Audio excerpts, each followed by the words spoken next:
Thanks to Avast for supporting Future Hindsight. Avast's new all-in-one solution, Avast One, helps you take control of your safety and privacy online through a range of features. Learn more about Avast One at avast.com. Thanks also to Bambee for supporting my show. HR managers aren't cheap and can cost up to $80,000 a year. But with Bambee, your dedicated HR manager starts at just $99 a month. No hidden fees. Cancel anytime. Go to Bambee.com/hopeful to schedule your free HR audit.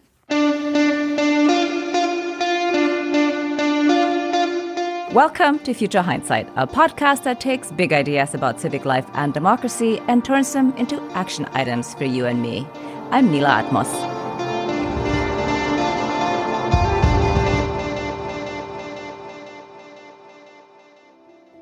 We are running a short survey during the month of April, and it's all about you. We want to learn more about what you think of the show, if there's anything you'd like to change, and by taking part in our survey, you could win the chance to be on the show. You can find the survey link and more details in our show notes or at futurehindsight.com.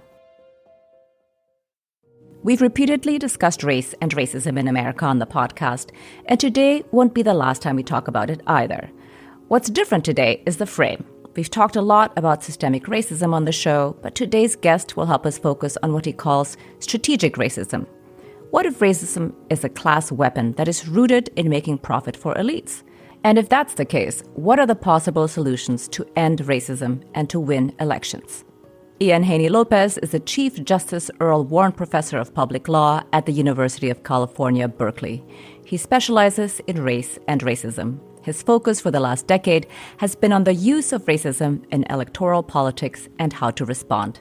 Ian argues that powerful elites exploit social divisions, so no matter what our race, color, or ethnicity, our best future requires building cross-racial solidarity.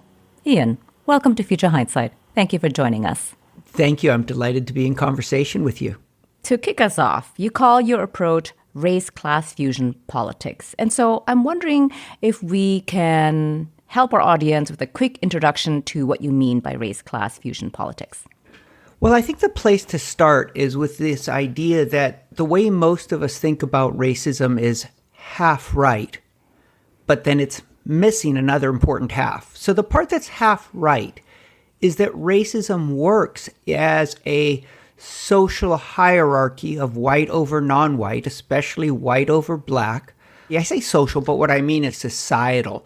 So economics, politics, the military, healthcare systems, education. Most of us are used to thinking about racism as this hierarchy of white over African Americans in particular, but extends to other groups, people of color. That's half right. It's a very important dynamic. But what relatively few of us today are seeing is that behind that racism, there's a class war going on. And it's a class war that succeeds when powerful elites convince us that the biggest threat in our lives comes from people with different skin colors. And this race-class fusion, it's not new, right? This is an older, more radical conception of racism that's been with us since the inception of slavery. We can think about Bacon's rebellion in the 1600s when poor whites, unfree labor from Europe joined together with unfree and at that point increasingly enslaved labor from Africa in a rebellion against the plantation class. We can think about the fusion politics movement in the South immediately after the Civil War, when whites impoverished by plantation-based slavery joined together with newly emancipated African Americans to bring progressive politics to the South for several decades. This is the conception of racism used by W.B. Du Bois to understand Reconstructionist slavery. It's the model that animates Martin Luther King late in his career when he begins to talk about the necessity of a poor people's movement that simultaneously tackles racism and capitalism. Right? There's this older radical idea. Racism isn't just white people hating people of color. And now to bring it back up to the contemporary era, it's hard to understand why racism is so bad and getting worse today, 50, 60 years after the civil rights movement, until we realize racial hatred and conflict is in the interests of some of the wealthiest, most powerful people in the country, and they are systematically pushing us to hate each other so we won't notice the way in which they're rigging the economy and the government for themselves. You were just talking about W.E.B. Du Bois and Martin Luther King, and they were practicing essentially race-class fusion politics in a more radical fashion. So how is the modern version different? The modern version is, in a sense, equally radical. The modern version requires us to say two things. One, that we are in a class war that the very rich are winning, and we're losing control over not just our economy, but our government, our prospects for a survivable climate. It's not just that pensions have gone, that wages have stagnated, that wealth is accumulating in the economic stratosphere. It's that this is actually costing us democracy. It's costing us the ability to slow or reverse climate collapse. As common sense as that is, that passes for radical in American politics. Here's the other thing that we need to say. Racism is getting worse. Racism is virulent. It's vicious. Government itself is very often engaged in systematic violence against communities of color. And these two things are linked. Class war is succeeding to the extent that politicians use racial fear and division to win elections. And then when they win elections, they turn around and govern on the interests of the wealthy and also use government violence to try and create a theater of racial threat. So think about mass incarceration or think about mass deportation. The source of that is not any particular threat or danger from people of color. The source of that is this desire by politicians to communicate that the danger we face is other people with different skin colors. Meanwhile, they continue to pass massive tax cuts for the very rich or to do other favors for large corporations. Maybe let me try it a different way, Mila. Maybe the real radicalism of race-class fusion politics today is the core radicalism of American democracy. Democracy, at its inception, was a way of pushing power downward and outward, to resist the tendency of power to concentrate in the hands of the few and to push it downward and outward. That was the radical ideal, cabined 200 plus years ago by race, by gender, by property ownership. But the ideal was, if we could see our fates linked, if we could join together in a democracy where all people were created equal, we could take power from the wealthy and powerful few and redistribute it outward so that we all had a say in the direction of our society. That's democracy at its most radical. That's race-class fusion politics today. I like the way that you link that together, the radicalism of democracy. So I've heard you speak in other venues and talk about your journey to come up with the messaging of race-class fusion politics. Indeed, that we in fact need to believe it. So what was your journey? You know, it was actually a big change for me. So I'm a scholar of race and racism. I've been deeply interested in the subject since graduate school, since law school. I had the privilege to study with Derek Bell, one of the founders of critical race theory. And for decades, I thought about racism in a way that I think most people still do in the contemporary era. I really thought that racism fundamentally was white over non-white hierarchy, was white racism against people of color. Now, Barack Obama gets elected in 2008, and this is an important moment. Many of us who studied race, we knew that racism remained pervasive, but we also expected to see big political changes, big practical changes. And in particular, I, among others, expected to see the Obama administration dismantle what we now call racialized mass incarceration. We may have 5% of the world's population, but we have 20 to 25% of the world's prisoners. We imprison more people than any country but Russia. At the same time, we've never imprisoned this many people in the history of the country. And we disproportionately imprison Black and brown people. And I thought, this is a classic example of systemic racism. Barack Obama, he's committed to fighting racism. He's going to dismantle this. But he didn't. And not only did he not dismantle mass incarceration, he actually exported the techniques of state violence against African American communities. He exported that to the deportation context. The Obama administration deported more people on a sustained basis than any other administration in the history of the country. And it was disproportionately targeted at Latinos. So now here I am as a scholar of race and racism thinking to myself, racism is fundamentally white racism. And then I'm looking at Barack Obama saying, but he's not dismantling it. He's making it worse. Is he a white racist or is he sympathetic to white racism? And the answer was clearly no. And so it was a shock. It was a moment when I had to say, I don't understand how racism's working in this country. That moment led me to really think about, well, what is Obama doing? Where did mass incarceration come from? What is he responding to? And the more I looked at it that way, the more I realized Obama was engaged in politics. A politics around mass incarceration that said Democrats are weak on crime. Democrats are more sympathetic to criminals, to gangbangers, to thugs, to super predators than they are to victims or the silent majority. And a politics that said Democrats want to throw open the borders. They want to flood the country with illegal aliens. They want to replace the heartland. In other words, Obama was engaged in normal politics. But I came to understand normal politics didn't mean it wasn't racism.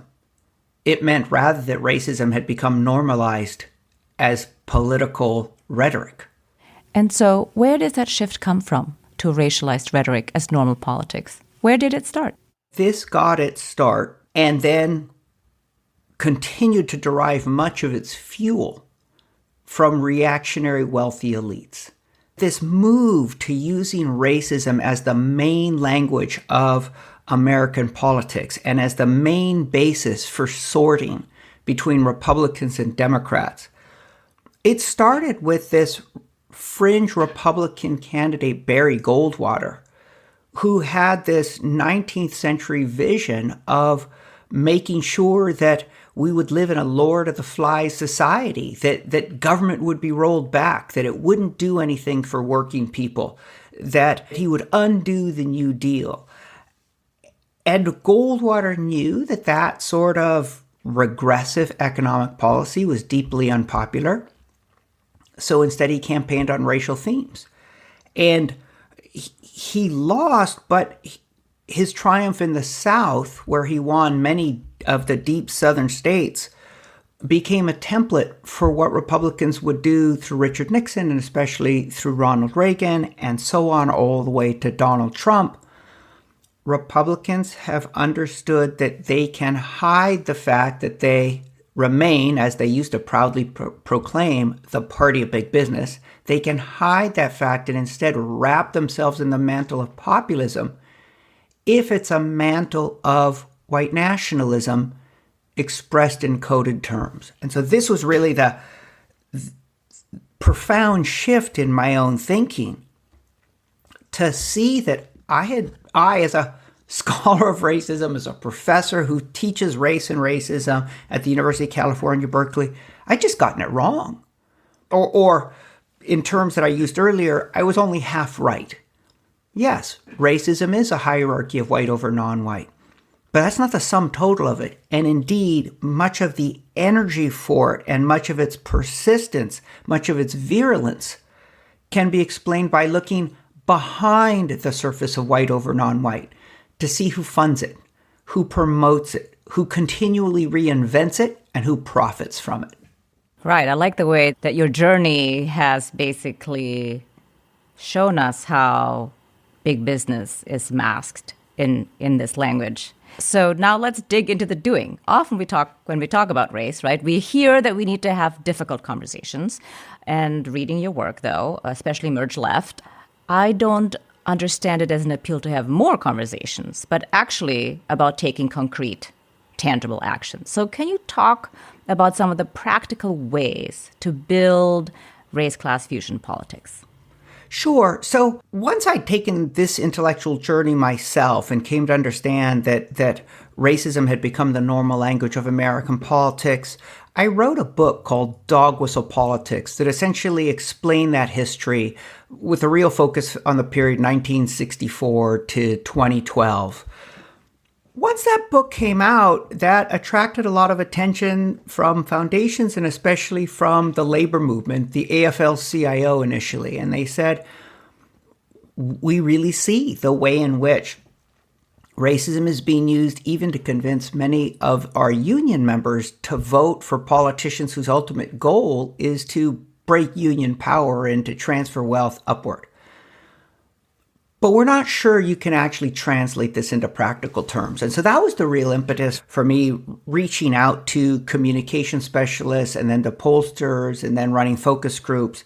And it was another really enormous learning process for me. I had been used to talking about race and racism within the academy to very bright and very talented students, to a cohort of highly trained colleagues across the universities. And the challenge was to talk about race with regular folks who weren't paying a whole lot of attention, which is most voters. Probably the most stunning thing in talking to people in different focus groups is people are really unclear what racism is. And sometimes they're so unclear that they have a sort of a gut sense that racism is just being mean to other people, even on the basis of gender. I was listening to a focus group and somebody said, wow, Donald Trump treats women really bad. His racism is to treat women badly. And one part of me is from a scholar, I'm like, sorry, that's patriarchy and misogyny and sexism. Okay. One insight is, hey, we need much simpler language. But here's the other insight, and this really blew me away. People grasped immediately two things about our society that we just did not have to explain in these focus groups. The first thing they grasped is we're really at each other's throats. We're really divided. And divisions are worse than they have been in the past. People don't like it. They know it's true. They don't like it. And the other thing they grasped is that the main systems aren't working for them anymore. That the economy is rigged, that government's rigged, that politicians don't listen to them, that things are really hard and they have very little control over their lives. And so when we try to put those together in simple language, when we said, we're all in this together, but some people are encouraging us to go after our neighbors, to attack each other, because when we do, we're too busy fighting each other to notice the way in which they're rigging the system for themselves. People were like, yeah, I got it. I got it immediately. The easiest conversation to have with people is a conversation that says, whatever our differences, we're in this together. When people try and push you to fear or hate somebody else from a different culture or religion or of a different race, that's probably a con so that they can get you to point the finger over there. Well, you won't notice that they're taking everything for themselves. Reject the con. Build power with others across difference. That's how you can help yourself. That's a really easy conversation. Now, I want to come back to the way you framed the initial question, and you said, very often when we talk about race, we're encouraged to have hard conversations. That's because very often when we're talking about race, we're talking about it within that half-right sense of emphasizing that racism is whites against people of color. And that is a hard conversation to have. And the reason it's a hard conversation to have is because we're saying to white people, it's time for you to grapple with the way you're part of the problem. And we're saying to people of color, it's time for you to focus on the way in which you're a victim, and the way in which your life and your children's lives will be forever constrained by the fact that millions of people in this country hate you. Those are hard conversations. People do resist them. Now, I want to emphasize, we do have to have hard conversations when we try and build genuine cross-racial solidarity. There is hard work to be done. But we bring people along when we start by saying, we're all in this together, and the division is a threat to all of us. That gives people a way of saying, okay, if I'm white and I'm being encouraged to hate others, the problem isn't really with me. The problem is with these people who are encouraging hatred as a strategy. I got to fight that, even if I have to do some hard work examining myself and the way I keep falling for this. And it says to people of color, you're not hated because there's something inherently wrong with you or your culture or your skin color. You're hated because this is a giant divide and conquer scam. Build power with others. And also, take a look at the way in which you're being encouraged to fear your neighbors on some other basis. So it says, for example, to the African American community, are you sure the biggest threat in your life are immigrants? And it says to Latinos and Asian Americans, all that anti-Black racism in your community, is that really where the threat in your life comes from? Aren't we constantly being pushed to point the finger at each other on these very minor differences, when the truth is almost all of the power in the society is concentrated in the hands of a very, very few? And they're not paying their taxes, and they're sucking up almost all of the economic benefits, and government is mainly working for them. And we can't protect the climate. We can't get decent health care. We can't retire with security. We can no longer have confidence our children will lead better lives than we did. And it's not because of people with a different sexual orientation or a different sexual identity or a different religion or a different culture or a different accent or skin color. It's because we're being pushed to fight each other in a massive divide and conquer scam. We're going to take a brief break here to thank our sponsors, Avast and Bambi.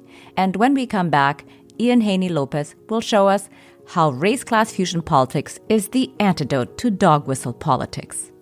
But first, thanks Avast for your support. Avast empowers you with digital safety and privacy, no matter who you are, where you are, or how you connect. Enjoy the opportunities that come with being connected on your terms. Avast is a global leader in cybersecurity for more than 30 years and trusted by over 430 million users. Avast's new all-in-one solution, Avast One, helps you take control of your safety and privacy online through a range of features. Avast's new all-in-one solution, Avast One, helps you take control of your safety and privacy online through a range of features.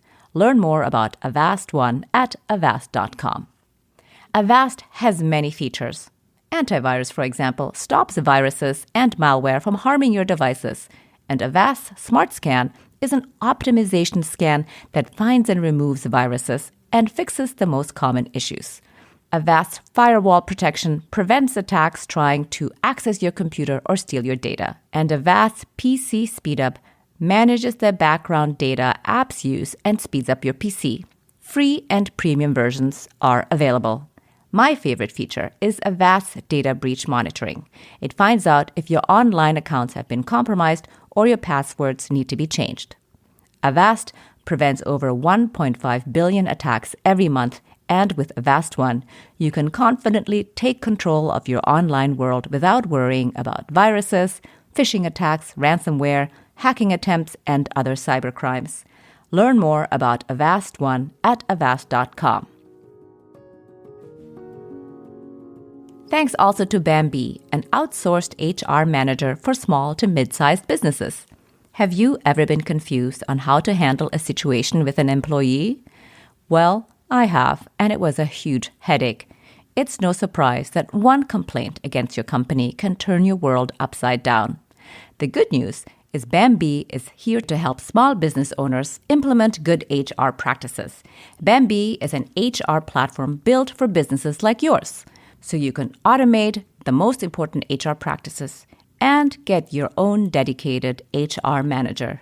Bambee's HR Autopilot automates your core policies, workplace training, and employee feedback. And your dedicated HR manager will help you navigate the more complex parts of HR and guide you to compliance by phone, email, or real-time chat. In-house HR managers can cost up to $80,000 a year, but with Bambee, your dedicated HR manager starts at just $99 a month. No hidden fees, cancel anytime. You run your business, let Bambee run your HR. Go to Bambee.com/hopeful right now to schedule your free HR audit. That's Bambee.com/hopeful, spelled BAM to the BEE.com/hopeful. And now, let's return to our conversation with Ian Haney López.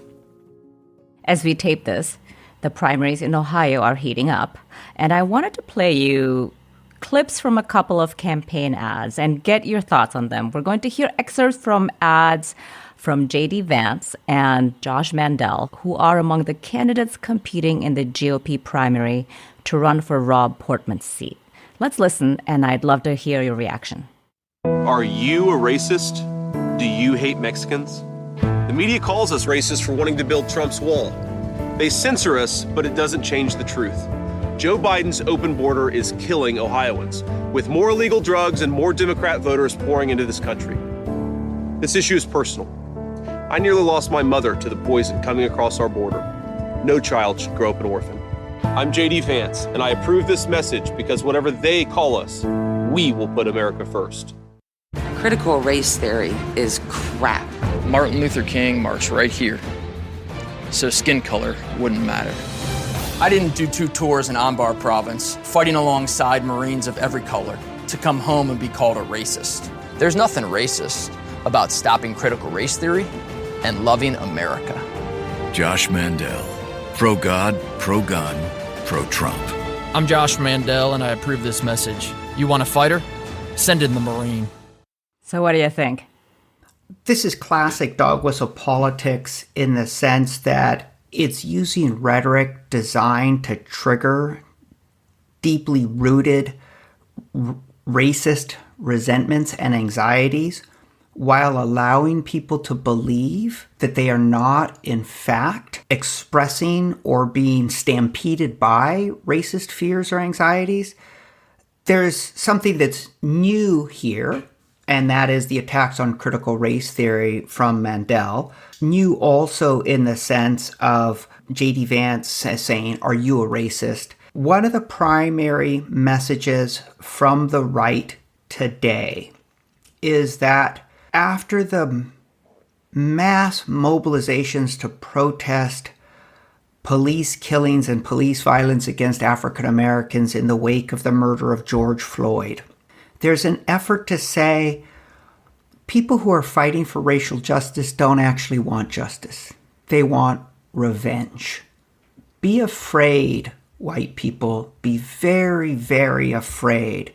They say they want justice. They don't. They want to create a new racial hierarchy that flips the old one on its head. And in fact, this is coming straight out of the white supremacist movement. The alt-right now, a sort of more sanitized version, takes as an article of faith that racial groups are inevitably in conflict and that some racial group must be on top, that there will be a dominant racial group. And the question is, which racial group will be dominant? And so what you hear is people like J.D. Vance and Josh Mandel using that frame essentially to say, when people of color talk about racial justice, They're not actually interested in equality. They're interested in being the new dominant group. You even hear it in J.D. Vance saying Democrats want open borders to bring in illegal aliens and to bring in Democratic voters. This is incredibly extreme to say, hey, this is the great replacement. Dangerous, pathologically violent, inferior people are being brought across to replace the silent, the hardworking, the patriotic, the taxpayers, the responsible, highly coded in terms of race. Now, the question is, what's the effective response to that? And it's an enormous challenge for progressives. If Vance and Mandel are saying, hey, white people, they're calling you a racist, and progressives turn around and say, hey, J.D. Vance, you're a racist, and so is anybody who votes for you. Hey, Josh Mandel, you're a racist, so is anybody who votes for you. Vance and Mandel are just going to rub their hands in glee. That's what they're hoping for. They want to be called racist because it helps them say to their supporters, see, I'm not racist. This is just common sense. Of course we should protect our borders. Of course crime is bad. But as soon as I say those things, they call me a racist, and by implication, they call you a racist too. And Trump actually said this, and responding to some of Hillary Clinton's attacks, said, she's not just calling me a racist, she's calling you a racist too. That's the move. That's the racial theater. But here's the important insight. That all depends upon a conversation about racism that accepts a basic frame of racism is just white people against people of color. When you shift the frame, when you begin to talk about the way in which race is a class weapon used against all of us, then you can respond to Vance by saying, hey, where's your political support coming from again? Isn't it coming from tech bro billionaires? Aren't your policy proposals actually things like cutting social welfare and cutting taxes for the very rich? Isn't it true that you don't care about most average Ohioans? You really care about winning power. And to win power, you are willing to stoop to these very low depths where you will turn Americans against each other, push us to hate each other, to fear each other, to fight each other, push racism into public culture just so you can win power for your dark money donors? That's despicable. And same with Josh Mandel. This isn't about taking care of the silent majority. This is about duping average Americans into thinking that people from different countries are the real threat in their lives when it's the dark money donors who are rigging the system who are the real threat. It's a completely different political conversation. That's the power of race-class fusion politics.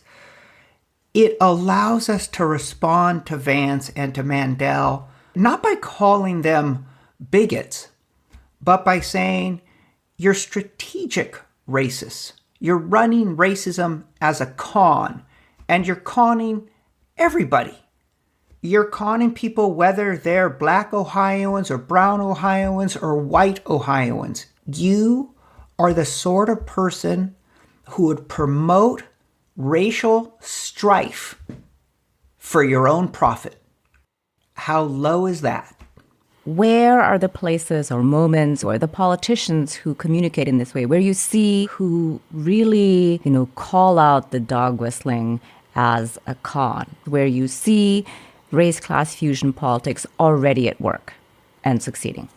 Among politicians, you could look at 2018 in Minnesota. Minnesota had a grassroots coalition of religious groups and labor groups who very early on appreciated the power of a race-class fusion to deal with dog whistles against immigrants and African Americans in Minneapolis, St. Paul, but also to build political power between those constituencies and rural Minnesota, which is overwhelmingly white.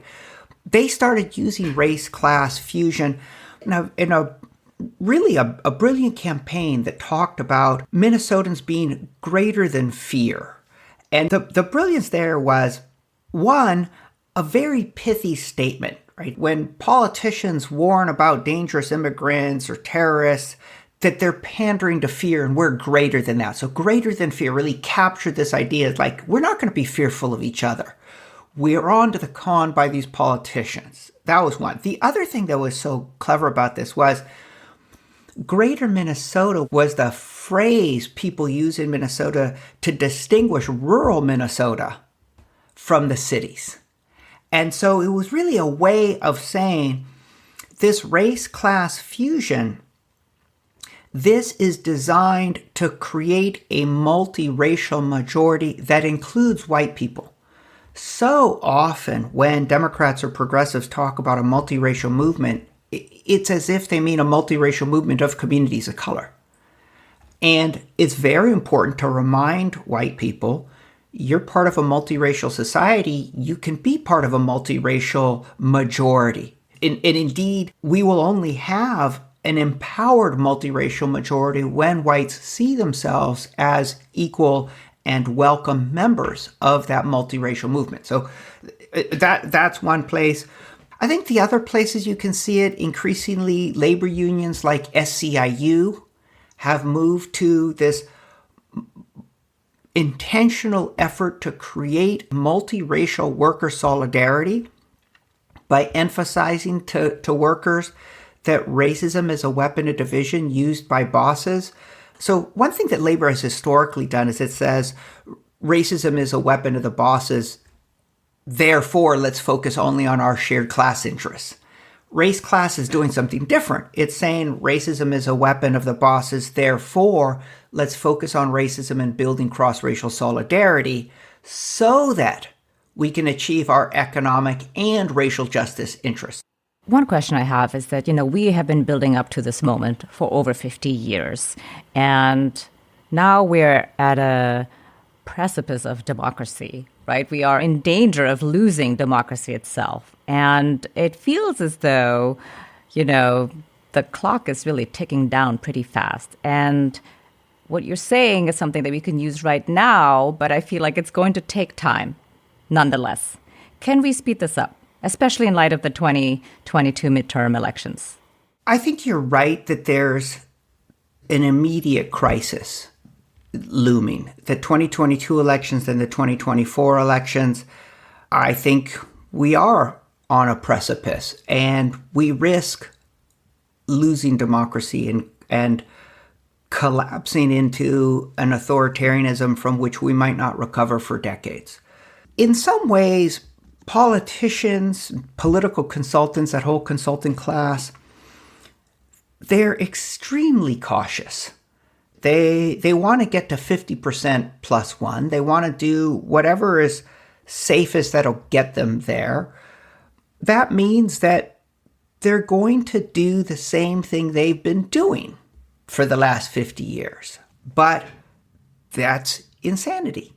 We are not in a steady state. Things are getting worse, and they've gotten much, much worse very rapidly. And if Democrats keep responding by saying, well, we'll do what we've done for the last 50 years, we are going to go off of that cliff.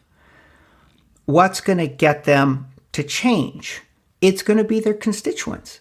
It's going to be people organizing house parties and making calls and making demands and organizing discussion groups. It's going to have to come from people listening to this now. It's going to have to come from folks who love democracy, who love society, who look at their neighbors and have a sense of I'm connected to these folks. I want to make sure I live in a society in which we respect each other and people have dignity and we trust each other and we take care of each other and we try and protect each other, especially from the reactionary, powerful few who cynically try and turn us against each other. We have to talk about the way in which division has been weaponized against us. We have to talk about the class war that we have been losing for decades. And we're going to insist that we build power with our neighbors and that we go and grab our political representatives by the lapels and say, you need to talk about this too. You need to help us build power with each other so that government actually begins to work for the vast majority of Americans and not simply for the ultra-rich. Right. So, as an everyday citizen, an everyday person who loves democracy, what are two tangible things I could be doing?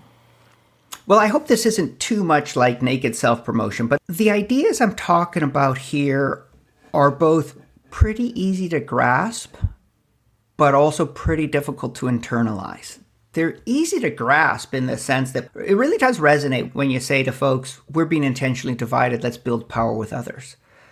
But it's hard to internalize because it really does fly in the face of these understandings that a lot of us have accepted and take for granted about what racism is and how it works and what our position is in respect to racism. So one of the things that I did is I created a free online web course that anybody can take at their own pace. In some ways, it's pretty short. It's 12 videos, but no video is longer than 2 minutes and 20 seconds. The sort of the golden rule of social media. But so it has discussion guides. If you were a complete glutton for punishment or you had too much espresso, you could watch all 12 videos in under half an hour. But it's really designed to allow people to work through this idea. So I think that the number one thing I'd say to folks is, hey, if these ideas resonate with you, then grapple with them a little more deeply. Really try and internalize them. Go through it 1 or 2 or even 3 times, and then start talking about it with friends, with neighbors, with coworkers. race-class-academy.com. That's the free online resource. Once you've got that under your belt, then I think the next thing is, who do I call? Who do I pull together? What groups can I join? Who can I push? And there are different groups showing up for racial justice, indivisible, labor groups, church groups, bowling leagues, like whatever your networks are, use those networks to begin to articulate this bold revolutionary idea. And I say revolution, and it's really like American revolution, like democracy, to embrace anew the ideal of the American Revolution. E pluribus unum. Out of many we form one. That's not just a slogan. That is a practical prescription for how you build power, how you take power from the powerful few. Out of many one. You create the power of the many by working hard to understand how our fates are linked, by showing others that our well-being depends on their well-being and their well-being depends on our families being able to thrive. E pluribus unum, recommit to the radicalism of the American Revolution, and then demand that our politicians follow while they pretend to lead. Thank you. That's really great advice. So as we're closing out our conversation, my final question is, looking into the future, what makes you hopeful? I think what makes me hopeful is the American people. And I think this is a surprising answer, well, for me personally, for 2 reasons.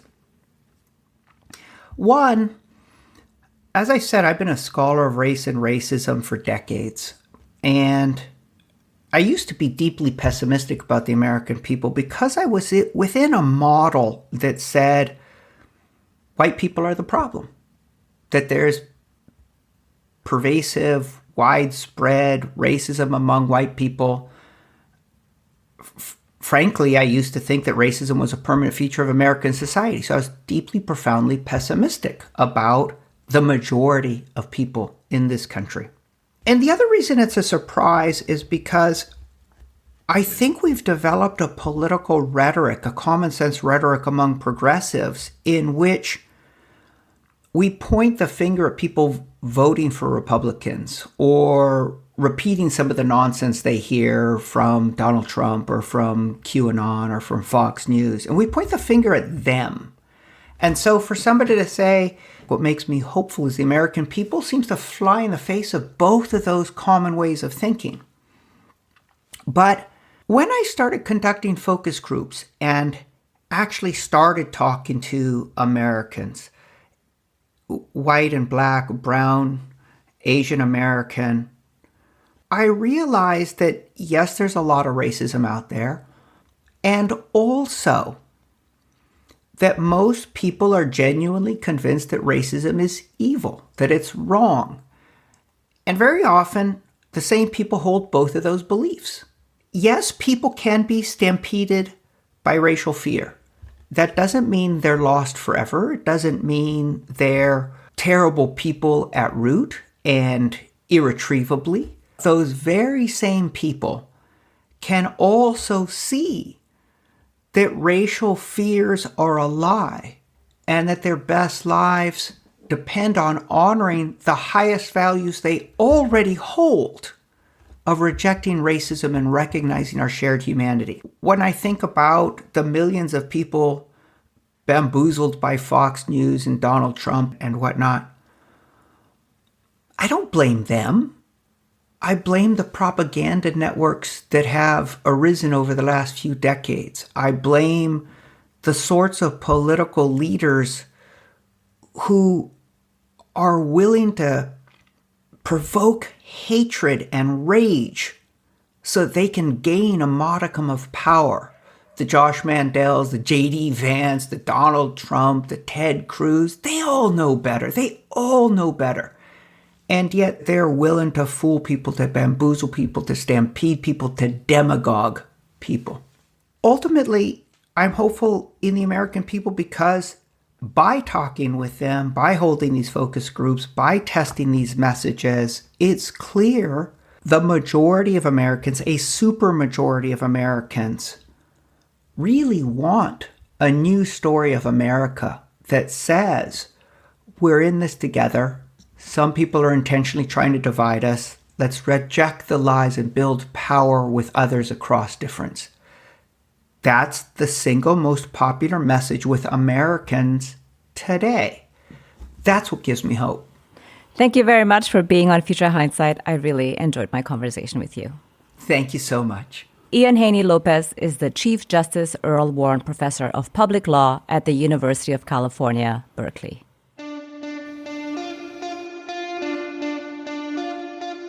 Next time on Future Hindsight, we've talked about having difficult conversations, and when we do, we're really talking about finding common ground. What if we went one step further and actually worked together with unlikely partners to find real solutions? Nisha Anand is the CEO of DreamCorps, and she'll talk to us about the power of radical common ground. I have been on a mission my entire life to find a more free and just world. I do believe there's nothing more urgent than freedom.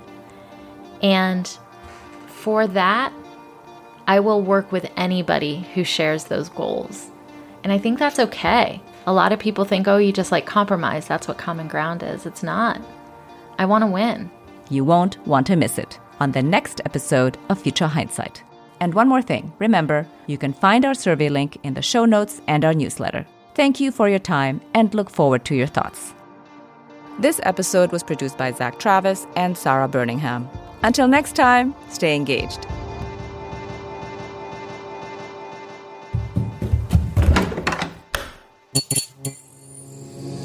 This podcast is part of the Democracy Group,